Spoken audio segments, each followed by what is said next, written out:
요한이 그들에게 대답하였다. 옷을 2벌 가진 사람은 못 가진 사람에게 나누어 주어라. 먹을 것을 가진 사람도 그렇게 하여라. 알곡은 당신의 곡간에 모아들이시고 쭉정이는 꺼지지 않는 불에 태워버리실 것이다.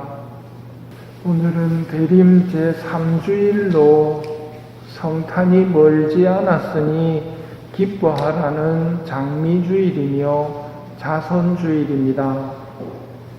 금을 쌓아두는 것보다 자선을 베푸는 것이 낫다는 말씀을 인용하며 교회는 대림 시기에 자선을 기억하도록 권고합니다. 오늘의 복음에서는 군중이 묻습니다. 저희가 어떻게 해야 합니까? 옷을 2벌 가진 사람은 못 가진 이에게 나누어 주어라. 먹을 것을 가진 사람도 못 가진 이에게 나누어 주어라. 세리의 물음에는 정해진 것보다 더 요구하지 마라. 군인들에게는 강탈하거나 갈취하지 말고 너희 봉급으로 만족하여라 하고 가르칩니다. 이런 말을 들으며 백성은 마음속으로 요한이 메시아가 아닐까 하고 생각합니다만 요한은 오해를 바로잡아 줍니다. 나는 너희에게 물로 세대를 준다. 그러나 나보다 더 큰 능력을 지니신 분이 오신다. 나는 그분의 신발끈을 풀어드릴 자격조차 없다. 그분께서는 알곡은 당신의 곡간에 모아들이시고 쭉정이는 꺼지지 않는 불에 태워버리실 것이다. 알곡과 쭉정이는 어떻게 구분이 됩니까? 알맹이가 있느냐 없느냐에 따라 구분이 되지만 하느님 앞에서 인간이 무엇인지를 알고 있는 사람이 알맹이가 있는 사람이고 하느님 앞에서 인간이 무엇인지를 모르는 사람이 쭉정이입니다. 시편이 말합니다. 내 목숨 당신 앞에서 아무것도 아님을 사람은 모두 한낱 입김에 지나지 않는 것임을 재물을 쌓아도 그것은 한낱 입김에 지나지 않으며 그 차지할 자 누구일지 모르는 것을 시편의 이 노래가 하느님 앞에서 인간이 무엇인가를 보여줍니다. 당신 앞에서 아무것도 아님을 재물도 권력도 당신 앞에서는 아무것도 아님을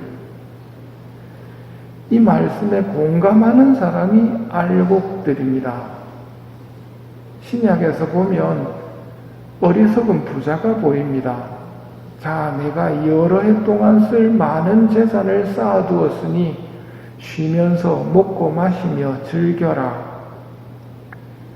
하느님께서 말씀하십니다. 어리석은 자야, 어리석은 자야, 오늘 밤에 내 목숨을 되찾아갈 것이다. 그러면 네가 마련해 둔 것은 누구 차지가 되겠느냐? 어리석은 부자가 하느님 앞에서 인간이 무엇인지를 모르는 쭉정이에 해당이 됩니다. 쭉정이들은 왜 내 걸 남에게 주어야 합니까? 하고 묻겠지만 알곡들이 대답할 것입니다. 그건 우리 것이 아니기 때문입니다. 내 거라면 내 마음대로 쓸 수 있겠지만 어리석은 부자에게서 보듯 주인님이 되찾아가십니다. 이것은 우리가 주인이 아니라 그저 주인님이 맡기신 것을 잠시 관리하는 사람이라는 말입니다.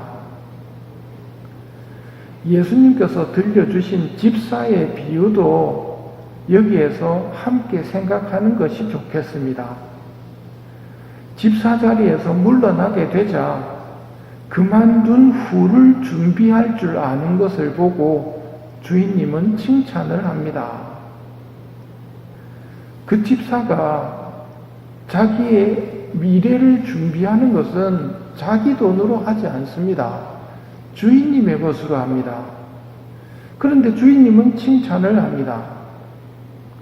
왜냐하면 모든 것이 주인님의 것이고 우리는 그것을 잠시 관리할 뿐인데, 관리하는 사람이 주인님의 것으로 물러난 후를 준비할 줄 아는 것, 그때를 준비할 줄 아는 사람이 칭찬받는 알곡들입니다. 주인님이 주신 미래를 준비하는 손쉬운 방법이 자선이며, 자선은 주인님의 마음에 드는 일입니다. 빌립보서의 말씀, 형제 여러분, 주님 안에서 늘 기뻐하십시오. 거듭 말합니다. 기뻐하십시오. 여러분의 너그러운 마음을 모든 사람이 알 수 있게 하십시오. 알곡들에게 하는 이 말씀은 여러분의 너그러운 마음이란 자선을 암시합니다. 주님께서 가까이 오셨습니다. 아무것도 걱정하지 마십시오.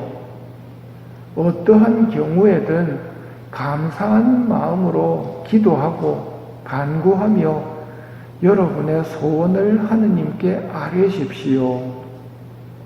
혹시 여기까지 들으시면서 나는 욕심이 많아서 그리고 재물에 대한 애착이 유독 심한데 하고 걱정하시는 분이 계시다면 여러분의 소원을 하느님께 아뢰십시오 하는 빌립보서의 말씀을 기억하십시오.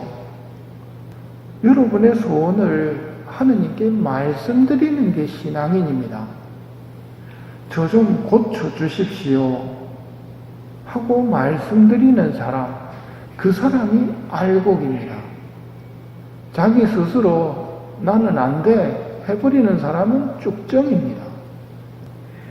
오늘 장미주의를 지내면서 기뻐하여라 주의를 지내면서 뭘 기뻐해야 됩니까? 하고 묻는다면 고쳐주십시오 하고 말씀드리는 그 대상인 의사 선생님이 정말 뛰어난 선생님이자 나를 너무 좋아하시는 의사 선생님이라는 것이 우리가 기뻐해야 할 일입니다. 그 의사 선생님이 이제 가까이 오셨습니다. 그래서 기뻐하는 겁니다. 재물에 대한 욕심이 많고 돈 하면 하느님보다도 더 먼저 눈이 뜨이는 나이지만 이런 나를 고쳐주십시오 하는 사람은 구원받을 수 있는 반면 하느님보다는 돈이 좋아 하고 하느님을 평가해야 되는 사람들, 그런 쭉정이들은 망합니다. 고치는 것은 의사의 몫이고 우리가 해야 될 몫은 내가 병들었습니다 하는 것을 인정하고 고쳐주십시오 하고 말씀드리는 것까지는 우리가 해야 할 몫이라는 말입니다. 말씀드리셨다면 기뻐하십시오. 그러니 아무것도 걱정하지 마십시오. 어떤 경우에든 감사하는 마음으로 기도하고 간구하며 여러분의 소원을 하느님께 아뢰십시오. 그러면 사람의 모든 이해를 뛰어넘는 하느님의 평화가 여러분의 마음과 생각을 그리스도 예수님 안에서 지켜줄 것입니다. 그러니 기뻐하십시오.